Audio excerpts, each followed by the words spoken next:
best piece of advice you've heard in real estate?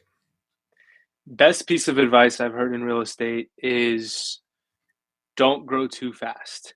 You don't want to bite off more than you can chew, and you got to let things happen organically. But obviously, you want to push the envelope. Just don't grow too fast. Yeah. Yeah, worst piece of advice you've received? Don't get your license. It's not worth it.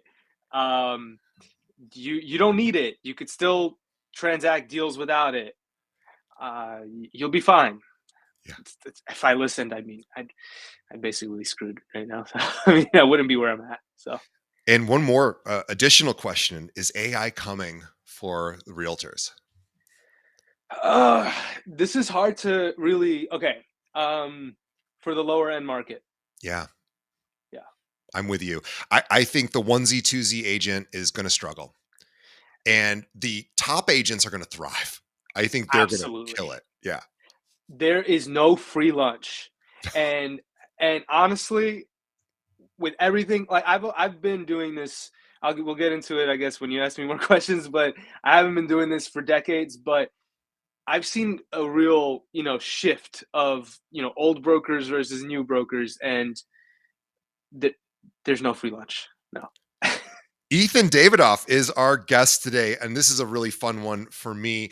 I am super excited to talk more with Eithan. He's born and raised in New York City. He's a Queens guy, and he's a Queens native, leading one of the city's most active and tight knit real estate teams. He's a Compass guy. He is over 100 transactions a year, which is amazing across residential and investment sales.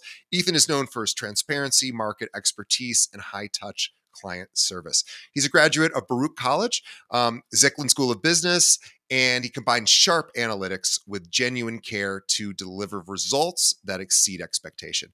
Rooted in his family's immigrant background, he brings cultural understanding and versatility to every deal. Outside of work, Eithan enjoys traveling, music, and spending time with his wife and son. And we just learned that Eithan lives a 5-minute walk from my brother-in-law in Forest Hills. This was beforehand. Eithan, welcome. Oh, by the way, before you say hi, follow Eithan on Instagram. Eithan is EITHANDAV.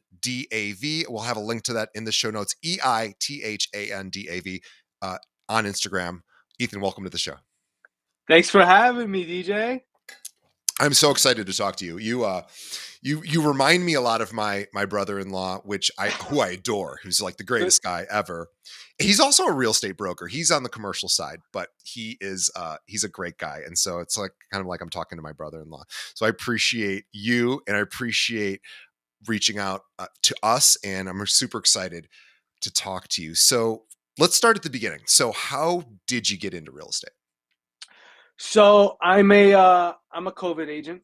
I'm part of the I'm part of the trend that got their license during COVID, and but I was kind of at the end of the low rate environment, so to speak. So I didn't intend on being an agent. I got out of school with a finance degree, business administration, with the Baruch, and I had a lot of fun through college. I didn't get my internships in play, and I started an internship after college with a REIT, Mm, small development startup. They were awesome. They gave me so much firsthand experience on what it takes to redevelop, these walk-up buildings and give that middle market, that new market, a nice finished product, but also that, old New York charm in a really convenient neighborhood at an affordable price. So it was a great experience. I came into there wanting to be an underwriter, right? They looked at me, had a few conversations with me. They're like, "Nah, you're gonna do calls." You're, I'm like, but you're a sales I have guy. a degree. I did my, I'm a finance guy. They're like, no, you're a sales guy, dude. Like, and I ended up sourcing, a couple off market deals for them. Within 3 months, I had my first deal under contract with them, just without even being, you know, an agent, and it was a wonderful experience. From there, I realized I'm more people facing. Like I want to be with the residents. I want to be with people. Um, I loved working with investors. I still do. I still work with a good handful of investors. But as I was shadowing the residential rental side of their business, um, I said, this seems more of something I would like to do. And I got my license in the next couple of months, and I started with a rental firm, and the rest is history. So you've been practicing for what, less than 5 years? I'm in my fifth. Yeah. And you're doing 100 deals a year. That's incredible. That is Yeah. truly, truly incredible. I have, I've talked to, well, we have almost 1,000 agents here at our own firm here in Chicago, and I've never seen anybody do that here. And I've also rarely seen that done at all the top producers I've talked to on this podcast. It's been done, but not very commonly. So hats off to you. So our Thank audience, I'm you. sure, is really interested in learning what you're doing and how you're doing it, and maybe some advice you might have. So let's. And you said your parents were immigrants. Where'd your parents come from?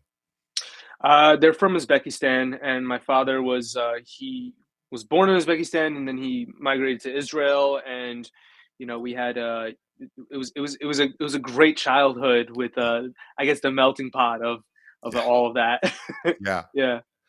Yeah, and do you have a favorite bagel place, by the way, in Oh. Forest Hills or or Oh. or where you are, or Regal Park? Okay.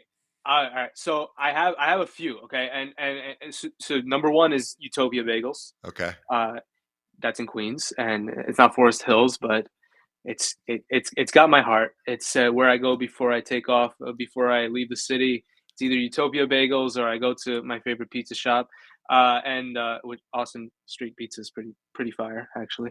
And then the other one is actually one that I just saw, and something that stuck with me about this bagel shop was the bagel was super clean. Like it was mhm. perfect, and the branding, like I just can't forget it. It was my first time there, and my cousin has actually he's like, oh, you never been there before? No, it's great, but it's expensive. I'm like, no, the branding is perfect. I'll always go back. Leon's Bagels, Leon's. Okay, well, shout out. awesome joint. I Yeah. I we do not have good bagels here in Chicago, and I long for that. I do get to go. My brother-in-laws get to stay at his childhood condo from time to time in Forest Hills. So I will search out those places and try that, because there was a good bagel place and it's no longer there. That No, I know what you're talking about on the Boulevard. yes, yes. Yeah, I forgot the name, I but it don't was it remember. was pretty good. It's a It great was real breakfast good. spot, Yeah. and it's right by the express bus into the Yep. city, so you're in Midtown in like 30 minutes. Yeah. So So anyways, you started a REIT, real estate investment trust. You decided to go into brokerage. You started in rentals, which of course is very common for real estate agents in New York. And that game has really flipped, right? In the last, I don't know, couple of years, I guess. The Fair Act, which most of our listeners won't be aware of unless you are an agent in New York.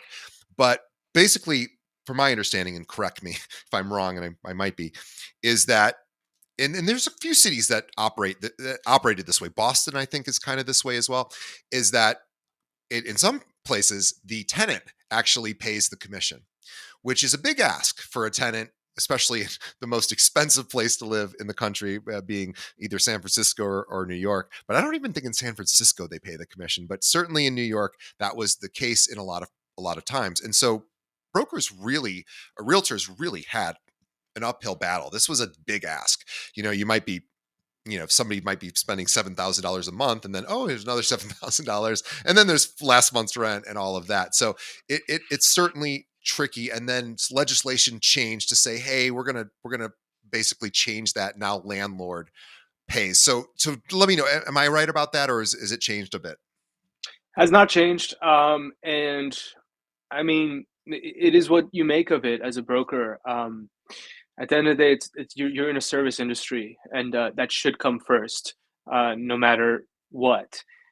Um, I think that to get, I mean, if you want my opinion, I don't know if you're asking me yet, but I just feel like there shouldn't have been involvement on on the fair market. So to label it the fair act, I feel isn't exactly Right. fair. But at the same time, it is incentivizing tenants to have more liquidity, Sure. and like clients to have more liquidity and not be forced to throw tens of thousands away on broker fees. I, Right. I I get it, but at the end of the day, it's all supply and demand, right? Yeah. And especially in the markets that I'm focused in, and that we're really deep in, like West Village, Soho, these areas. They they're broker fee areas for a reason. The Right. demand is high. Yeah. How do like, but the tenant ended up paying for it at the end of the day. It didn't change anything. Right. The tenant's still paying it just in a different way. Yeah. And the landlord's making more because what am I going to do? Am I going to like charge my landlord a high broker fee? No. I'm going to charge them a reasonable fee based on the amount of business that we do together. That's it's business, right? And would I charge a tenant a high fee if I it's a service industry. Like if a high fee will cause someone to be completely distraught while they're extremely qualified, they appear to be a great tenant, like just everything adds up on paper, would I want to, stick a high fee to them? No, that's just not how I do Sure. business. Yeah. So it's one of But those things that sort of it sounds cool for the tenant, and then at the end of the day, they're paying it anyway. It's kind do you of want the numbers on my end? oh, I'm Um, curious. Yeah, I'd love to know. So we did our numbers year over year. We manage a very large portfolio on my team, and um, we brought up on average over 17%. Wow. Yeah, Hell's Kitchen leading, Soho and West Village, like, but really like these markets, especially the no fee markets, Hmm. where we were no fee, regardless, right? Wow. Shot. Like it's weird, but uh, yeah, it obviously has a little bit to do with rent increases year over year, but mostly to do with baking in the broker fee now, and the entire market has been shaken by it. Yeah. Um, yeah, it's one way or another you're paying for it. Yeah, it's baked in, right? Yeah, Yeah. it's probably sounds cool politically, but maybe at the end of the day, people have to get paid. So let's talk about building your business. So you're a native, you're from there, and what when you think about earning business and you know obviously there's tens of thousands of realtors here in Chicago. We have 46,000. I'm sure New York has even more, with all the boroughs, of course. um, I am curious, like, what how do you go about sourcing business? Well, I'm a young guy, and my team, we're around the same age. Some a little older, some a little younger. I manage a small team and mostly new agents. I have one senior agent, and the rest are like 2 year, 1 year agents. Um, we are very big on prospecting, just Mm. cold prospecting. We don't wait for business to come our way because I would not be able to sustain myself with that. The phone Um, doesn't just ring magically.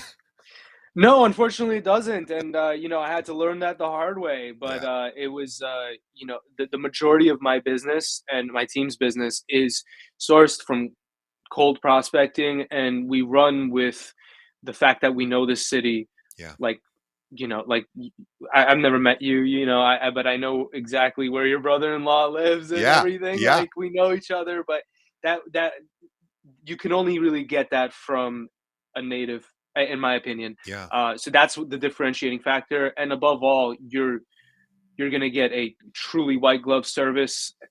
The phone is always answered when we've established the relationship, but it's about you get the business, you follow up, follow up, follow up, follow up, and then you continue to roll that snowball.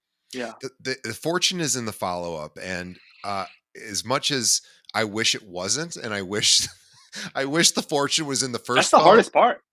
Yeah, it's the hardest part, and it's all but in a weird way, it's also best that it's better that it's done that way because most people don't do the follow up. So it's like in a weird way, it's like that expression. It's not crowded along the extra mile. Like it just isn't.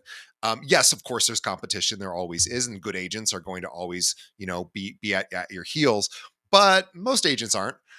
Most agents aren't going to be at your heels, and so you guys are aggressive in a good way, and I mean that with no pejorative sense. Obviously, a very very positive sense. So when you say cold prospecting, tell us like what does that look like? What does that look like for your team? Well, it looks like postcarding, emailing about neighborhood updates, and you know we do the phone calls and stuff Yeah, with clients that we've engaged with. Uh, I don't want to say cold calling or anything like that. I don't know like the how that works or sure. but we do a lot of cold prospecting, Yeah. and so the phone calls, the texts, the emails, no spam. I teach everyone. We go through a full course on my team. So in order to be a part of the program, you have to go through the course of learning how to prospect without just like you have to add value. Yeah. It's so and it's been paying off very well. I'm very happy about it. It's just it's the hardest thing to do. It's like getting to the gym, right? Yes. You really don't want to do it, but No. face it, like you have to. You have to do it or you're gonna get fat and ugly, you I know? That's I it. every Monday I have a trainer, and so for 42 years I struggled to get to the gym and I rarely did. And I was always, relatively fit, or not overweight, but I wasn't strong and I wasn't really in shape. I just didn't look overweight. And finally I was like 42 and I'm like I have to get in shape. So I said I'm going to have to get a trainer, and I do it 3 times a week, and on Mondays I do it at 8 o'clock in the morning, which is brutal because I don't, like you said, I don't want to do it. There's no part of me, I want to sit on the couch and do nothing all day and not even work. I don't even want to work. Like I just want, that's my, unfortunately, that is what my brain wants me to do, but I know that's not good for me. So I force myself to do it, and then I get all the benefits. But all you have to do is force yourself to do it, which is not easy. I'm not saying it's easy, but you're right. It's all the heavy lifting, pardon the pun, but it's the heavy lifting of prospecting, lead gen, following up. It's all the things that most people don't want to do. Yeah. And the other part is that you should never be afraid, right? Because like there are so many reasons to be fearful of Mm, prospecting with someone who you've never met. sure, Obviously, like it could be dangerous, but like downright dangerous, sure, right? But you're targeting your lead, you're targeting the deal, you're adding value. The worst that happens is they say no and you move the F on, right? right, And even then, like, can you continue to send market updates, neighborhood updates? Can I add value? That's literally the way that I've been able to get business is not what can I make from you? right. Can I sell your place? No, no. Can I add value? I don't give a crap if you want to sell today. I don't care if you want to sell tomorrow. I don't care if you want to rent. I just want to know, like, can I help you in any way? Yeah. And when you are ready, if you are ready, I would love to be the one you use. Yeah, it's the old-fashioned way of sales, earning it. You earned Earning it. it. Yeah, Yeah. earned it by give, give, give, give, give, and then hope that one day they go, "You're the guy." And they will, because people always want a competent service professional who's just a good, decent human being who gives, right? Like, I want my accountant to call me and go, "I have this idea for you to save on taxes," right? I want people to reach out to me proactively and say, I've got a solution, and when you find those people, whether it's a mechanic, whether it's a doctor, whoever, you latch onto those people because you're like, wow, that person's good. And I love that, it's taken me a long time to develop those people, and I'm always readjusting the list. But boy, realtor is no different. And I think, I just currently I'm selling my condo and buying another place and upgrading because I'm engaged and going through that process.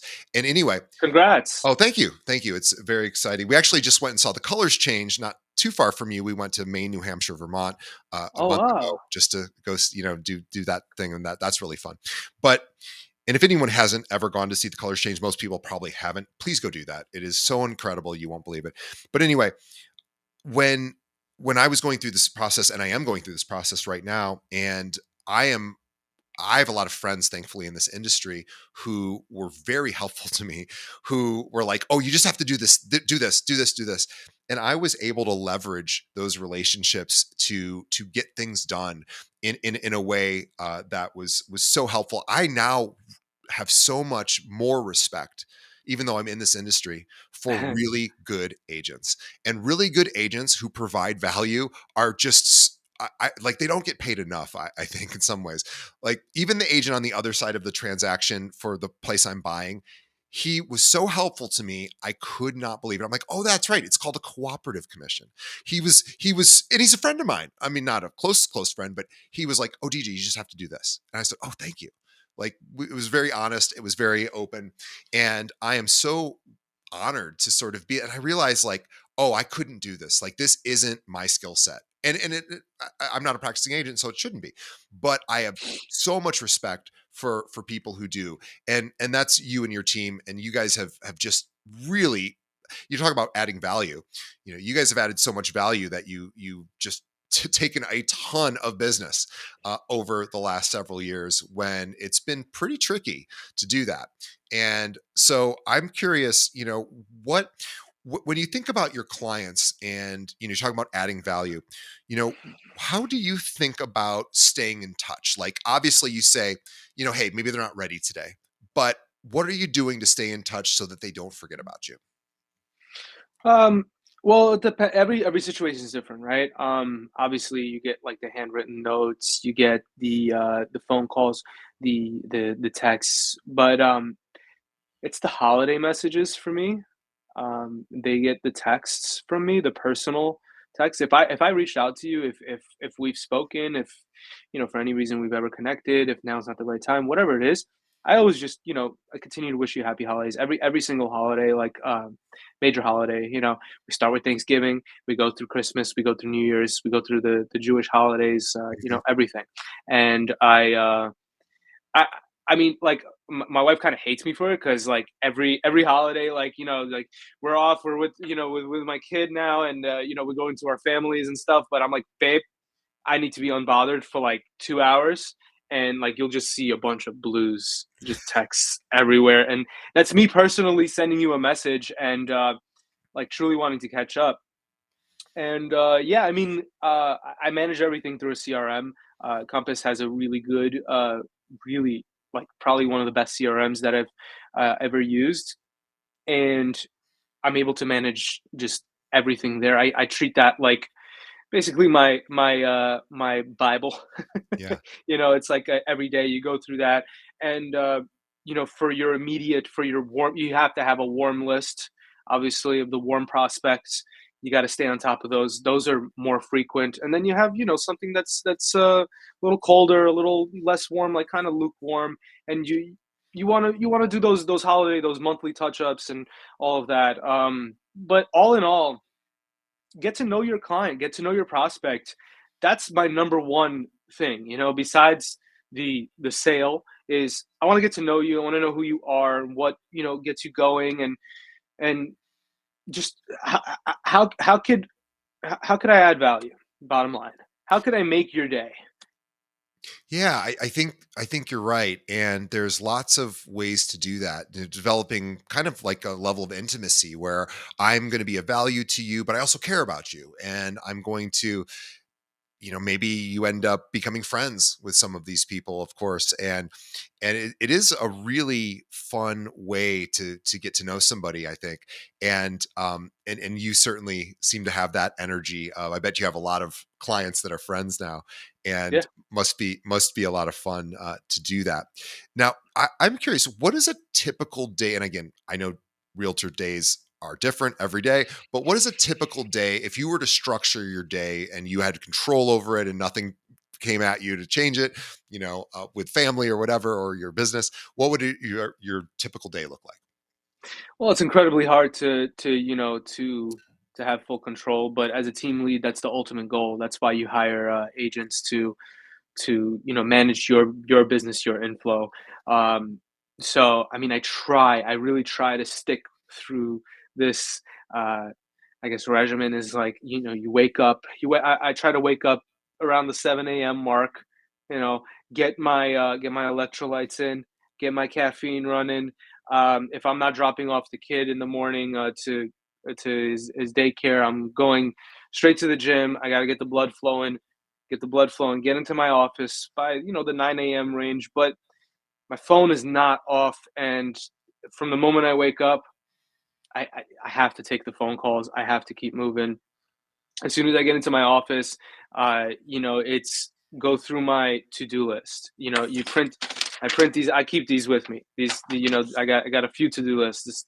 Now I need a personal one, and I have the business one, Yep. and you have your warm leads. Like that's what I have to have in front of me, because the emails will bombard you, all these little distractions. So I just make sure my to-do list is going through. I uh I I have a server with all the deal flow, with all my agents on it, and I make sure all of those messages are answered. Everyone that's supposed to be doing their job is doing their job.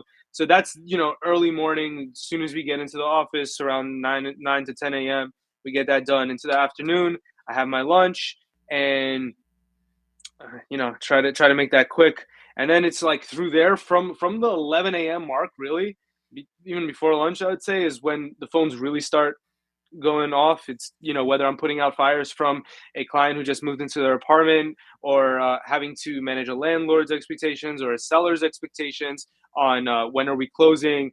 Figuring out a board package situation, or what are we getting clear to close? Are we is our offer accepted? Are we under contract now? And then we go into managing my agents stuff. It's just a bunch of stuff. It's hard for me to even just structure it into a time frame, but it's just nonstop working until I am able to.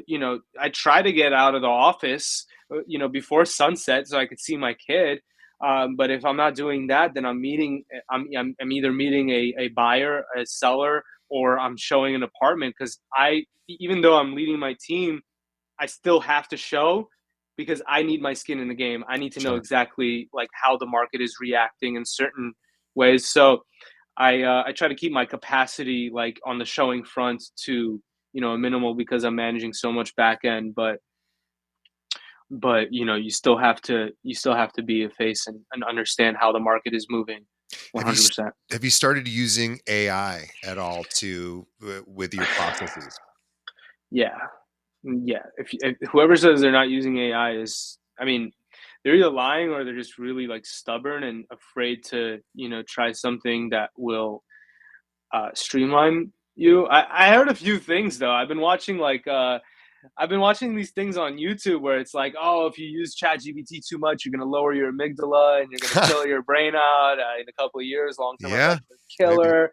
Um, you know what? I use it more to like. I use it to clean up my thoughts instead of generate them. How's that? Yeah. Oh, interesting. Tell me more about that. So it's like my just even speaking with you right now, like I have so much coming out, right? And it's like, how do I manage everything that I want to say effectively? Um, and how do I do it, with maybe like 10 clients that need a response from me within the hour? Uh, and, and these are fires. Like, let's just say that they're not just inquiries on a listing. These are 10 fires that you need to put out. You need to just send over those bullet points to ChatGPT and get those emails drafted. Review the emails. Remove those nuances that look like ChatGPT Right. wrote it. Yeah. Um, Here's a cleaned up response. Just remove that and send it over.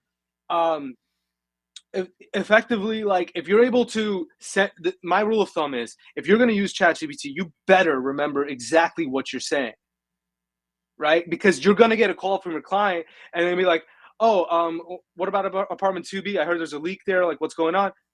Oh, are we under contract yet? What are the deal points? What are we waiting on? Hold on, let me pull up the email." Like, what? Like, did you not? Like you have to be attentive. Like, there's got to be zero lag time, and you have to know exactly what's coming out of what's coming from your name. Right. So, I mean, I try to really be very attentive to everything, as much as possible. So, Yeah, I feel the same way. I try to talk to ChatGPT like an assistant and a helper, right? Like, so I think I was working on my business plan for recruiting agents yesterday, and and it's really good at things like that. Where I said, like, okay, help me. This is what I want to do. First of all, I asked it, do you think it's a good idea? I'm going to try this thing. And so I think it's really good to have those conversations with it, and it is fun. But you're right. You do have to remember sort of what you're using it for, and also not giving it too much power where it's creating content for you and you're not really in the driver's seat, and then that could be, like you said, it could be problematic, and it could be very tempting to just let it kind of write everything. And also, but it's also really fun to learn how to do the prompts correctly. And it's complicated. Like, if you really want to get a good result, you have to write a great prompt. So I've been having a lot of fun learning prompt engineering and learning how to, it's like almost like a 10-part process to write a good hmm, prompt, which slows down the process a bit, but it gets me a lot better results. So I'm glad that you're using that. And I will tell you, as somebody who has just gone through the listing and purchase of a property, I was really impressed by what it could do for me as a consumer, not acting as an agent, but having it act as an agent. It couldn't solve for experience. That was the one thing that we still need realtors for, no question.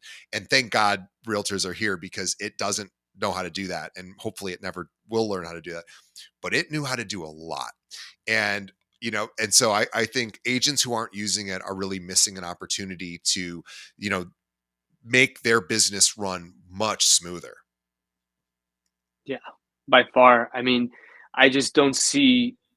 I don't see a world where where this is not, helpful, towards agents. It has helped me tremendously with just I don't get stuck on emails anymore. I'm a very big perfectionist. I don't get stuck on thoughts and how to, and business plans especially. Like, that's beautiful. Like, I use that. Like, I'm able to drive and be extremely productive, and it's all recorded in my chat now. Yeah, I'm it's able cool to that we can chat just with talk to my it. Yeah. like, because you could have your phone call with your assistant, you could have your phone call with your wife, with your family, whatever, but you're not recording the call. It's not transcripted. It's not, you'll remember some advice and it'll slip through.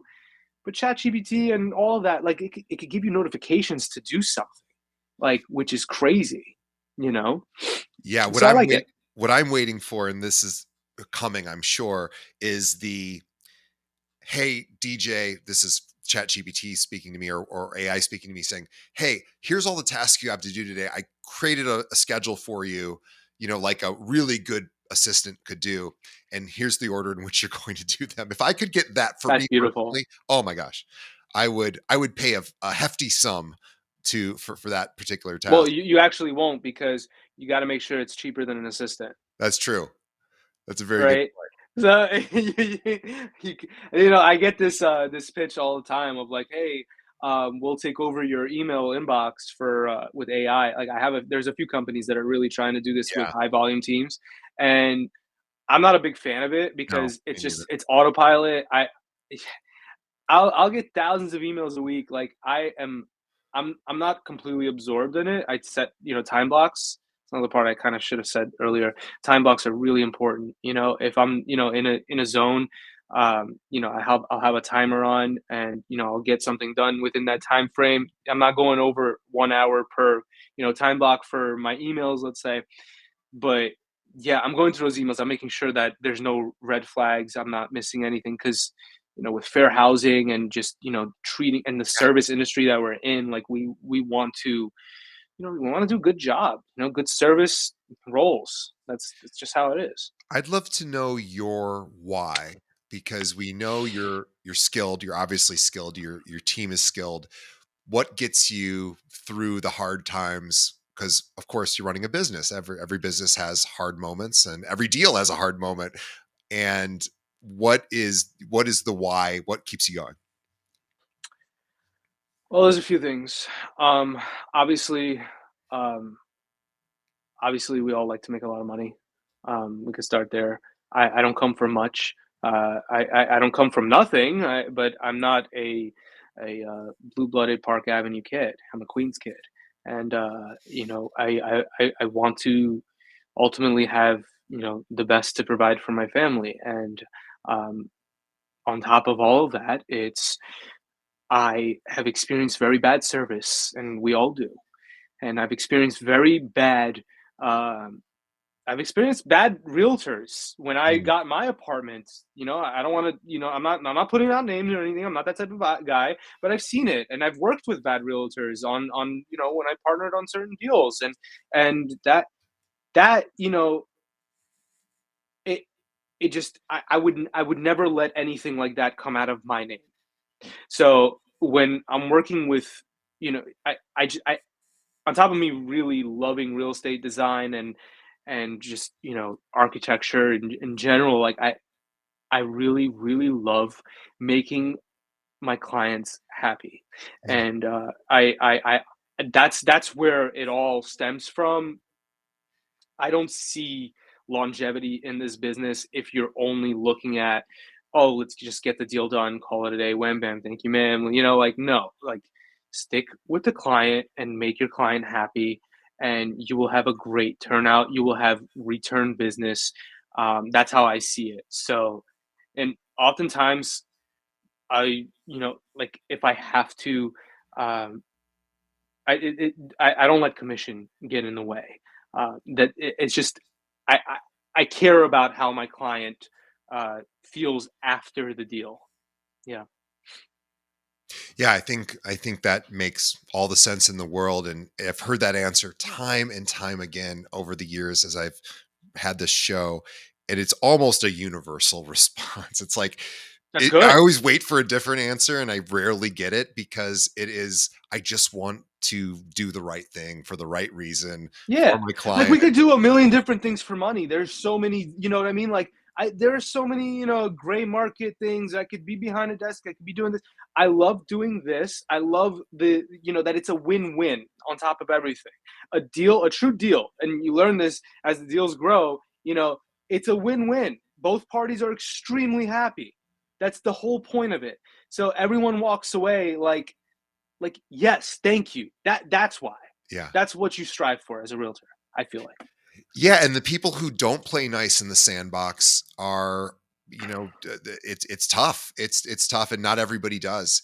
And the people, but most of the top producers I talk to, they seem to be really cooperative, really nice, genuinely good people who, of course, make deals much easier. And also it helps get deals closed faster when the person on the other end is like, oh, that guy that or that will that person is a fantastic, agent. And and I also think too, as we start to see the constriction of the market where the top agents are going to thrive and the you know agents who aren't really in the business that much are probably going to self-select out. I think we're going to see a higher level of service just continue on, and I think realtors were just going to they're just going to do great who are in this who have this experience. And you've lived in this community. I imagine it's a very compelling story to tell the residents of the area that you live in that this is my domain. I live here, I work here, I know this area. This is what I do. And of course you work other areas too. But I imagine there's a sense of pride you must have and this is where I live, this is where I work. And I imagine that really carries you through. I mean, being born and raised in New York is like to me like, it's in the heart, it's in the blood. And it's something that you can't take away from me. So, whether you're a transplant, where you coming from another city, another state, another country, whatever, like you're gonna know that I know what's good around here, and that's the whole point. All you got to do is tell me, give me a little bit of your background, and I'll let you know what works for you. Yeah. Well, I think that's perfectly said. And we should also mention, too, that of course, New York is a market that people transplant in and out of. Of course, places like Florida, places all over the country. And my sister moved there from Kansas City right out of after college. She went to Kansas City and then she says, I got to make it in New York. And so many people have that same dream, and finance and all sorts of different industries, of course. And so there are a lot of our listeners who are going to have clients who have, you know, those dreams and aspirations and who do move in and out of that area. And so if there was somebody who's really jiving with what you're saying and wants to connect with you and maybe, you know, throw a referral your way and make a connection so you guys could maybe pass referrals back and forth, because of course I do. people leave New York as well. What's the best way that they should reach out to you? You could reach out, you could text me personally, I will always respond. You could email me, I will always respond. That's it's part of the service. You're always gonna get a response from me no matter who you are, no matter what it is. And even if it's the lowest level of a deal, I you will get a response from me. Even if it's something I don't deal with, you will get a response from me on where it could be navigated. And I do give great referral fees, and I'm a very honorable person at that. Yeah. Yeah. Well, I love that. We'll have a link to Ethan's contact information in our show notes, and he's a Compass agent. He's easy to find, Eithan Davidov. And Ethan, one last question for you: where do you see your team going in like the next year? What do you think's ahead for you guys? Oh, that's a good question. I wasn't prepared for this one. I wasn't prepared for most of them, but I like this question. I do have a vision, um, and I see us really just powering through. Obviously, the portfolios that we have, that's great. I see us building on that very well. Maybe getting another rental portfolio or two, but really, really becoming a powerhouse in the resale market, uh, downtown Williamsburg, Upper East Side.